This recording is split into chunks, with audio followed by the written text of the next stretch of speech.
அஸ்ஸலாமு அலைக்கும். எல்லோரும் எப்படி இருக்கீங்க? நல்லா இருக்கீங்களா? அல்ஹம்துலில்லாஹ் நான் நல்லா இருக்கேன். இன்றைக்கி என்ன பார்க்க போகிறோம்னா காவலி கிழங்கு தான் பார்க்க போகிறோம். காவலி கிழங்குங்க இது அடிக்கிழங்கு. இது 1 கிலோ நான் சந்தையில் விற்றுச்சு நான் வாங்கிட்டு வந்தேன். இதை நம்ம எப்படி வேக வைக்கிறதுன்னு பார்க்கலாம். கிழங்கு நல்லா கழுவிட்டு இதேமாரி கட் பண்ணி வச்சுக்கோங்க. ஒரு பாத்திரத்தில் தண்ணி சேர்த்து ஒரு மூடியை வச்சு மேலே கட் பண்ணி வச்ச கிழங்க வச்சிடலாம். கிழங்கு ஒரு அரை மணி நேரம் வேகணும். அப்போ தான் நல்லா வேகும். மூடி போட்டு வச்சிடலாம்.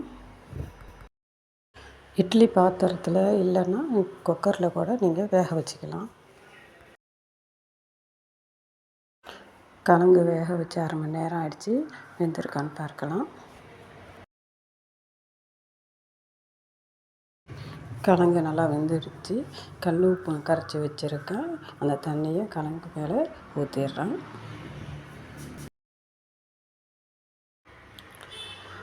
ஒரு பிளேட்டில் கிழங்கெல்லாம் எடுத்து வச்சிடலாம். இந்த கிழங்கு ரொம்ப டேஸ்ட்டாக இருக்கும். உங்களுக்கு கிடச்சிச்சின்னா அதை வாங்கி இப்படி வேக வச்சு சாப்பிட்டு பாருங்கள். ரொம்ப டேஸ்ட்டாக இருக்கும். இந்த கிழங்கு ரொம்ப சாஃப்டாக இருக்கும். எங்கள் வீட்டில் எல்லாருக்கும் பிடிக்கும்.